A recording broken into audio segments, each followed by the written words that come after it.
اکثر اوقات ایسا بھی محسوس ہوتا تھا کہ جیسے وہاں پر کوئی برتنوں کے ساتھ چھیڑ چھاڑ کر رہا، مگر ایک ابنڈنٹ گھر کے اندر برتنوں کا کیا کام، جہاں پر کہ زندگی کے آثار بالکل ہی ختم ہو چکے ہوں، وہاں پر برتن کیسے کوئی کھٹکا سکتا ہے یا کوئی چھیڑ چھاڑ کیسے کر سکتا ہے۔ کئی بار ایسا بھی محسوس ہوتا تھا جیسے لوگ بیٹھے ہوئے ہیں اور آپس میں گفتگو کر رہے ہیں اور چارپائیاں گھسیٹ رہی ہیں یا کرسیاں گھسیٹی جا رہی ہیں، اور اکثر اوقات ایسا لگتا تھا کہ کوئی بڑی پارٹی چل رہی ہے وہاں پر، مگر جب غور سے دیکھتے تھے تو وہ بالکل گپ اندھیرا اور ویرانی اور یہی چیزیں وہاں پر پائی جاتی تھیں۔ ایک بار خالہ جان کہتی ہیں کہ شام کا ٹائم تھا اور وہ اپنی چھت پر ٹہل رہی تھی تو ان کو یوں محسوس ہوا کہ جیسے وہ جو سامنے ان کے بالکل گھر تھا، وہاں پر ان کو کوئی خاتون کمرے میں کھڑی ہوئی نظر آ رہی تھی، کیونکہ کمرے میں کافی زیادہ اندھیرا تھا، اور لیکن انہوں نے واضح طور پہ خاتون کو وہاں پر چادر اوڑھے ہوئے کھڑے دیکھا۔ وہ کہتی ہیں کہ یہ دیکھ کے یہ تھوڑا سا گھبرا گئی کہ یہ گھر تو کافی عرصے سے بوسیدہ ہو چکے ہیں اور گر بھی چکے ہیں، ان کی دیواریں اور چھتیں جو ہیں وہ بوسیدہ ہو کر تقریباً ڈھہ چکی ہیں، تو پھر یہ خاتون اندر کیا کر رہی ہیں۔ وہ اس لیے خاموشی سے سیڑھیوں تک نیچے آ گئی اور انہوں نے کسی سے بھی اس بات کا ذکر نہیں کیا۔ ایک بار ایسا ہوا کہ رات کا ٹائم تھا، گرمیوں کی راتیں تھیں، وہ لوگ چھت پر سو رہے تھے، تو خالہ جان کہتی ہیں کہ وہ پانی پینے کے لیے اٹھیں تو ان کی نیند سے جب آنکھ کھلی ہے اور ان کو پیاس محسوس ہوئی تو اٹھ کر انہوں نے کولر رکھا ہوا تھا قریب ہی، وہاں سے جب وہ پانی پینے لگی تو ان کی نظر جب سامنے والے گھر میں پڑی، وہ یہ دیکھ کر حیران رہ گئی کہ وہاں پر کافی زیادہ روشنی تھی، اور اس روشنی کے اندر انہوں نے مختلف قسم کے سائے حرکت کرتے ہوئے دیکھے، جو کہ کبھی لمبے ہو جاتے تھے اور کبھی بالکل ان کے قد چھوٹے ہو جاتے تھے، اور کبھی وہ یوں لگتا تھا کہ جیسے وہ سائے جو ہے وہ حرکت کر رہے ہیں، اور کبھی وہ بالکل ہی ایسا لگتا تھا کہ جیسے وہ کوئی کھمبے ہیں یا کوئی اس طرح کی چیزیں جو کہ غیر جاندار ہیں، جن کے اندر جان نہیں ہے، بے جان چیزیں۔ مگر پھر خالہ کہتی ہے کہ انہوں نے دیکھا کہ ایک بہت ہی دراز قد کی خاتون وہاں پہ کھڑی ہے اور اس کے لمبے لمبے بال ہیں، اور وہ بالکل وہ جو روشنی تھی اس کے اندر وہ کھڑی تھی، اور اس کا حلیہ بہت واضح تھا، اس کے لمبے لمبے بال تھے اور دوسری طرف رخ کر کے کھڑی تھی۔ وہ کہتے ہیں کہ ایک دم سے اس نے جب رخ موڑ کے خالہ کی طرف دیکھا تو وہ یہ دیکھ کر گھبرا گئی کہ اس کی بہت خوفناک شکل تھی اور اس کی آنکھیں انگارے کی طرح جل رہی تھیں۔ یہ دیکھ کے خالہ نے زوردار چیخ ماری اور بے ہوش ہو کے گر پڑی۔ ایک دم سے سب گھر والے جب جاگے، انہوں نے دیکھا کہ خالہ بے ہوش پڑی ہوئی ہیں، تو وہ اٹھا کر انہیں بستر پر لے کر آئے اور ان کو پانی کے چھینٹے لگائے۔ تو خالہ یہی کہہ رہی تھی کہ میں یہاں نہیں سونا چاہتی، مجھے کمرے میں سونا ہے اپنے۔ وہ کہتی ہیں کہ وہ اور ان کے ہسبینڈ جو تھے وہ اپنے کمرے میں آ گئے اور یہاں آ کر وہ سونے کی کوشش کر رہے تھے۔ ان کے ہسبینڈ سو چکے تھے مگر خالہ کو ابھی نیند نہیں آ رہی تھی، وہ یہی سوچ رہی تھی کہ ابھی میں نے کیا دیکھا ہے۔ کہتی ہیں کہ ابھی یہ سوچ ہی رہی تھی کہ انہیں یوں لگا کہ جیسے ان کی چارپائی کے قریب کوئی آ کے کھڑا ہو گیا ہے۔ انہوں نے سوچا کہ شاید گھر والوں میں سے کوئی آیا۔ جب انہوں نے دیکھا آنکھیں کھول کر تو وہی خاتون جو انہوں نے ادھر دیکھی تھی وہ ان کے بالکل چارپائی کے پاس کھڑی تھی۔ وہ بہت زیادہ خوفناک تھی اور اس کی آنکھیں بڑی بڑی اور لال لال تھیں، اور اس نے خالہ کی طرف دیکھ کر اپنا ہاتھ بڑھایا تو انہوں نے دیکھا کہ اس کا ہاتھ جو تھا وہ انسانی نہیں تھا، وہ بالکل ایسا لگ رہا تھا جیسے کوئی گھوڑے کا کھور ہے۔ یہ دیکھ کے خالہ نے پھر چیخ ماری۔ ان کے ہسبینڈ اٹھ کے بیٹھ گئے اور خالہ نے انہیں بتایا کہ میں نے اس عورت کو پھر سے دیکھا ہے۔ ان کے ہسبینڈ نے کہا کہ تم اس کے بارے میں سوچ رہی، اس وجہ سے تمہیں ایسا دکھائی دیا ہوگا، تم آیت الکرسی پڑھو، سو جاؤ۔ خالہ کہتی ہیں کہ اس کے بعد یہ کام معمول بن گیا کہ وہ خاتون ان کو کبھی کہیں کھڑی ہوئی نظر آنے لگی، کبھی کہیں۔ اب خالہ جان بہت زیادہ گھبرا گئی تھی۔ ایک بار وہ روٹی بنا رہی تھی تو کہتی ہیں کہ جب روٹی بناتے ہوئے تو ان کی نظر اپنے پچھلے سائڈ پہ پڑی، جہاں پر ان کا اوون رکھا ہوا تھا، اس کی بالکل پچھلی سائڈ پہ۔ جب انہوں نے پیچھے مڑ کے دیکھا تو وہ خاتون ان کے بالکل پیچھے کھڑی ہوئی تھی، یہ دیکھ کے خالہ نے ایک دم سے چیخ ماری اور وہیں پر بے ہوش ہو کر گر گئی۔ کہتی ہیں کہ یہ جانے کیا ہوتا تھا کہ جب بھی وہ اس کو دیکھتی تھی تو وہ ان کے ہوش جو تھے وہ کھو جاتے تھے اور وہ بے ہوش ہو جاتی تھیں۔ ان کے گھر والے بہت تنگ آ چکے تھے۔ بالآخر انہوں نے مولوی صاحب سے بات کی۔ مولوی صاحب نے کہا کہ چونکہ آپ کی بیوی ان کے گھر کے وہ بہت غور سے دیکھتی ہے ان کے گھروں کو، تو اس وجہ سے وہ مخلوق جو ہے وہ ان کے جو غیر مرئی مخلوق وہاں پر پائی جاتی ہیں، ان کو یہ بات اچھی نہیں لگی، وہ پسند نہیں آئی کہ یہ ان کے گھروں کی طرف اس طرح سے دیکھے یا ان کو جائزہ لیں، وہ اس لیے ان کو تنگ کر رہے ہیں۔ بہرحال آپ اپنی بیگم کو میرے پاس لانا، میں ان کو باقاعدہ ان کا علاج کروں گا اور انشاءاللہ پھر وہ نہیں ڈریں گی۔ وہ کہتے ہیں کہ اس کے بعد کافی عرصہ ان کا علاج چلتا رہا مگر ان کو کوئی افاقہ نہیں ہوا۔ پھر مولوی صاحب نے ایک مولانا صاحب کے بارے میں بتایا کہ آپ ان کو ادھر لے جائیں۔ وہاں پر جب ان کو لے کر گئے تو مولانا صاحب نے کہا کہ غیر مرئی مخلوقات کبھی بھی پسند نہیں کرتے کہ ان کے کام میں یا ان کی جگہوں میں کوئی مداخلت کرے یا ان کی زندگی کے اندر کوئی مداخلت کرے، چونکہ آپ کی بیگم ان بہت زیادہ دلچسپی لیتی ہیں اور ان کی رہائش کو گھورتی رہتی ہیں، اس وجہ سے وہ ان کے خلاف ہو گئے ہیں۔ ان کو یہ چیز پسند نہیں ہے، اس لیے وہ ان کے پیچھے پڑ گئے ہیں، مگر ہم انشاءاللہ کوشش کریں گے کہ آپ کی بیگم کا وہاں سے پیچھا چھڑا سکیں، مگر بہتر یہ ہے کہ آپ اپنی بیگم کو یہاں سے لے کے کہیں اور شفٹ ہو جائیں۔ پھر تقریباً کچھ ماہ ان کا علاج چلتا رہا۔ مولانا صاحب نے کافی ان کو اوپر محنت کی اور قرآن پاک کی آیات بھی ان کو پڑھ کے ان پہ دم کرتے رہے۔ پھر جیسے ہی ان کے حالت ذرا بہتر ہوئی تو ان کے گھر والے ان کو وہاں سے لے کر کسی اور جگہ پہ شفٹ ہو گئے۔ وہ کہتی ہیں کہ آج بھی کبھی کبھی وہ جو مخلوق تھی وہ ان کو نظر آتی، لیکن اس طرح سے ان کو ڈراتی نہیں۔ کبھی کبھی ہوتا ہے کہ وہ نظر آئے، ورنہ وہ اب اس طرح سے نہیں ڈرتی ہیں۔ بہت شکریہ۔ ایسا ہی ہے کہ یہ ایسی مخلوقات کے ڈیروں کے پیچھے جانا یا ان کے پیچھے ان کی کھوج میں جانا یہ لوگ پسند نہیں کرتے۔ بہتر ہوتا ہے کہ ہم اپنی زندگی کو خود سے گزارنے کی کوشش کریں اور جیسے ہم ہمسایوں کے معاملات میں انٹرفیئر نہیں کرنا چاہیے، اسی طرح سے غیر مرئی مخلوقات کی بھی کسی بھی معاملے میں انٹرفیئر نہیں کرنا چاہیے، مداخلت نہیں کرنی چاہیے، ورنہ بعد میں اپنے لیے مصیبت بنتی ہے۔ بڑھتے ہیں اگلی کہانی کی طرف۔ یہ کہانی آپ سے شیئر کرنے سے پہلے آپ سے درخواست ہے کہ آپ کو ہماری آج کی کہانیاں پسند آئیں تو پلیز ہمارے چینل کو سبسکرائب کریں اور تمام ویڈیوز کو نوٹیفیکیشن حاصل کرنے کے لیے بیل آئیکن کو ضرور پریس کریں اور پلیز اپنا فیڈ بیک ہمیں ضرور دیا کریں۔ اگر آپ کو ہماری سٹوریز پسند آئیں تو جو تھمس اپ والا سائن بنا ہے اس کو آپ پریس کریں، اور اگر آپ کو پسند نہیں آتی تو کم از کم تھمس ڈاؤن والا سائن ہی پریس کر دیا کریں۔ آپ کی ہر طرح کی رائے جو ہمارے لیے قابل احترام ہے اور ہم آپ کی رائے کا انتظار کرتے ہیں۔ بہت شکریہ۔ بڑھتے ہیں اگلی کہانی کی طرف اور سنتے ہیں یہ کہانی۔ میرا نام سویرا ہے اور میں لکھنؤ کی رہنے والی ہوں۔ ہم لوگوں نے ایک گھر کرائے پر لیا چونکہ ہم اپنا گھر بنوا رہے تھے اور اس دوران میں ہمیں ضرورت تھی ایک کرائے کے مکان کی، جو کہ ہمیں بہت ہی مناسب قیمت پر مل گیا۔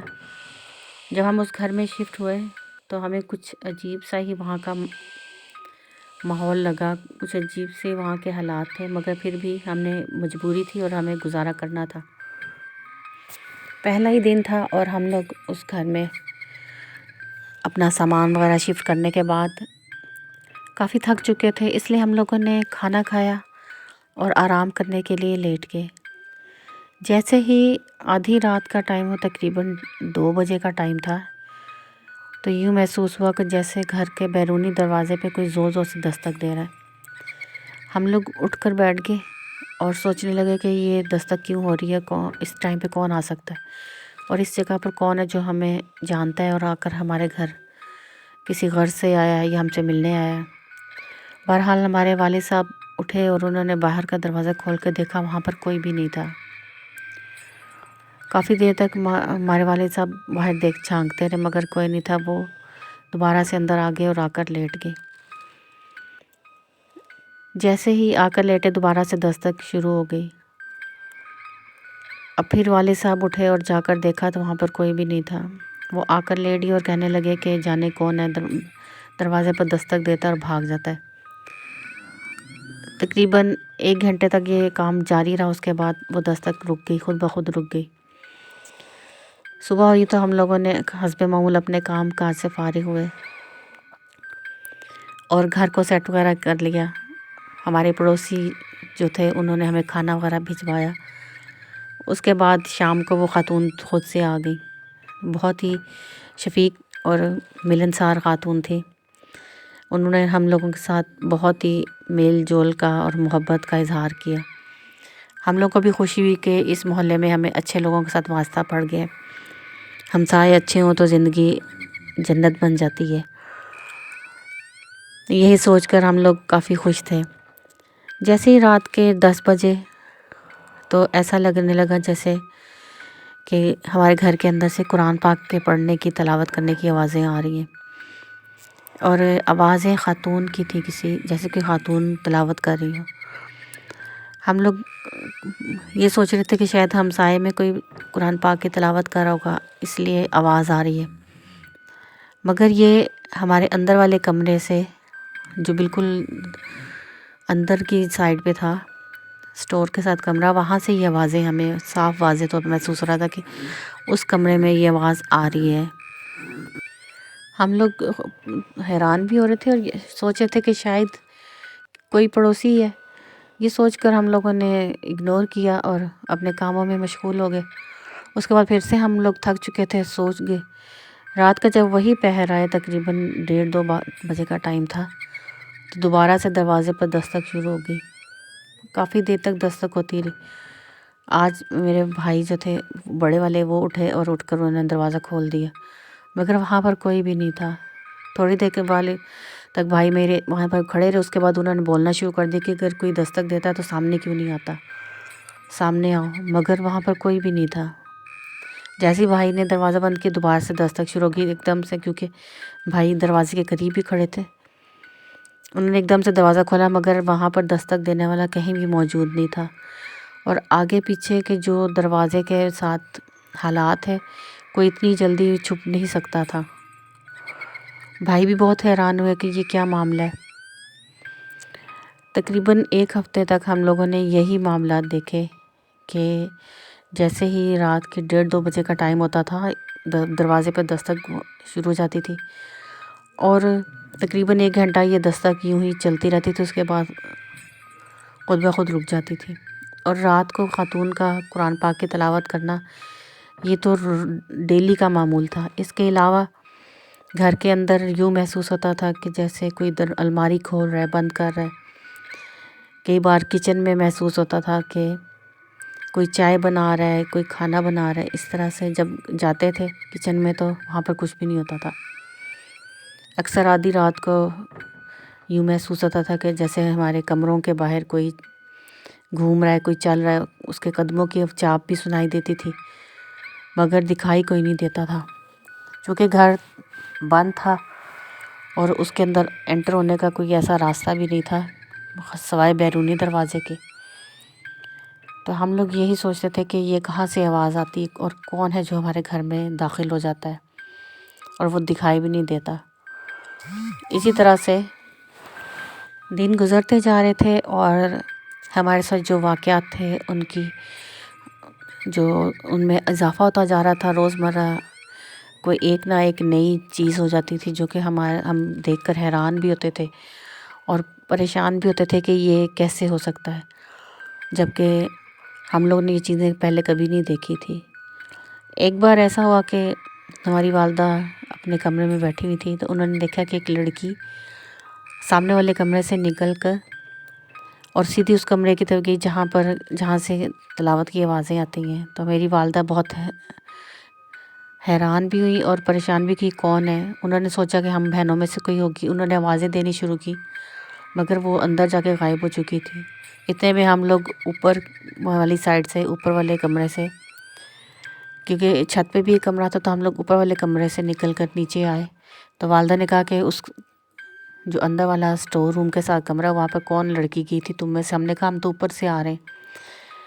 تو ہماری والدہ نے کہا کہ میں نے خود ایک لڑکی کو اس طرف جاتے ہوئے دیکھا ہے، مگر وہ واپس باہر کی طرف نہیں آئی۔ جب ہم لوگ ادھر اس کمرے کی طرف گئے تو ہم نے دیکھا کہ کمرے کے اندر کوئی بھی نہیں ہے۔ ہم نے الماری تک چھان ماری، وہاں پر کوئی بھی نہیں تھا۔ میری والدہ کہتی ہیں کہ میں نے خود اس لڑکی کو وہاں جاتے ہوئے دیکھا ہے۔ پھر ایک بار ایسا ہی ہوا کہ میرے والد صاحب نماز پڑھ کے مسجد سے واپس آ رہے تھے تو انہوں نے ہمارے دروازے سے ایک لڑکے کو جھانکتے ہوئے پایا، اور پھر وہ دروازے کے اندر کی طرف یعنی گھر کے اندر آ گیا۔ جیسے میرے والد گھر میں داخل ہوئے، انہوں نے دروازے کو کنڈی لگائی اور کہا کہ میرے بھائی سے کہا کہ دیکھو کہ ایک لڑکا گھر کے اندر آیا۔ وہ سارا گھر ہم لوگوں نے چھان مارا، مگر وہ لڑکا کہیں بھی دکھائی نہیں دیا۔ اس طرح کی ہوتی تھی ہمارے ساتھ، جو ہمارے ساتھ واقعات ہوتے تھے۔ ہم لوگ بہت پریشان ہوتے تھے ایسی باتوں سے، ایسے کاموں سے کہ کون لوگ ہیں جو ہمارے گھر میں چلتے پھرتے ہیں اور غائب بھی ہو جاتے ہیں۔ ایک روز ایسا ہی ہوا کہ وہی خاتون جنہوں نے ہمیں کھانا بھجوایا تھا، وہی پڑوسن وہ ہمارے گھر آئیں۔ تو امی نے ان سے تمام باتیں دریافت کی، تو انہوں نے کہا کہ اس گھر میں بہت سال پہلے ایک خاتون رہا کرتی تھی اور ان کے شوہر، اور وہ ابھی ان کی شادی کو تقریباً 1 سال ہی ہوا تھا کہ ان کو کسی نے قتل کر دیا تھا۔ اس دن کے بعد سے جو ٹائم تھا ان کے قتل کا، اس ٹائم پہ اس گھر کے دروازہ جو ہے رات کے ٹائم وہاں پر دستک کی آوازیں آتی ہیں، اور وہ خاتون چونکہ بہت نماز قرآن پاک کا بہت زیادہ معمول کے ساتھ پڑھتی تھی، تلاوت کرتی تھی۔ تو اب بھی وہ خاتون جو ہے اکثر لوگوں کو جو یہاں پر کرایہ دار آتے ہیں وہ یہی بتاتے ہیں کہ یہاں پر انہیں کوئی خاتون کی تلاوت کی آواز کے ساتھ ساتھ وہ خاتون نظر بھی آتی ہے نماز پڑھتی بھی، اور جو ان کے شوہر تھے وہ بھی نمازی پرہیزی تھے، تو وہ بھی اکثر لوگوں کو یوں ہی دکھائی دیتے تھے۔ یہ سن کر ہم لوگ بہت حیران ہوئے اور پریشان بھی ہوئے کہ یہ یقیناً وہ لوگ تو نہیں ہو سکتے، ان کی تو روح ارواح اللہ کے پہنچ گئی ہوں گی، مگر یہ ان کے ہمذات تھے جو ہمیں دکھائی دیتے ہیں۔ ہماری والدہ ان باتوں کے بعد کافی پریشان ہو گئی، اور وہ کہنے لگیں کہ وہ اس گھر میں نہیں رہنا چاہتی۔ وہ گھبرا گئی تھیں، انہوں نے جو واقعات سنے تھے اور جو کچھ وہ دیکھ چکی ہوئی تھی، تو بہت جلدی پھر ہم نے وہ گھر چھوڑ دیا اور ہم وہاں سے شفٹ ہو چکے تھے۔ آج بھی جب وہ گھر کی یادیں آتی ہیں تو ہمارے رونگٹے کھڑے ہو جاتے ہیں۔ بہت شکریہ آپ سب کا جنہوں نے ہم اپنی سٹوریز ہمارے ساتھ شیئر کی۔ آپ لوگ بھی ہم اپنی سٹوریز ہمارے ساتھ شیئر کر سکتے ہیں۔ آپ کمنٹ باکس میں اپنی سٹوریز ہمیں بتائیں، یا پھر ہمارا واٹس ایپ نمبر اسکرین پر نظر آ رہا ہے، اس پہ ہمیں واٹس ایپ کریں اپنی سٹوریز۔ انشاءاللہ ہم سب کے ساتھ شیئر کریں گے، اور پھر کسی نئی سٹوری کے ساتھ آپ کی خدمت میں حاضر ہوں گے۔ تب تک کے لیے اجازت دیں، اپنا بہت سا خیال رکھیں، اور اللہ تعالیٰ سے بہت سی دعائیں کریں، دعاؤں میں ہمیں بھی ضرور یاد رکھیں۔ ٹیک کیئر، اللہ حافظ، thanks for listening and keep listening.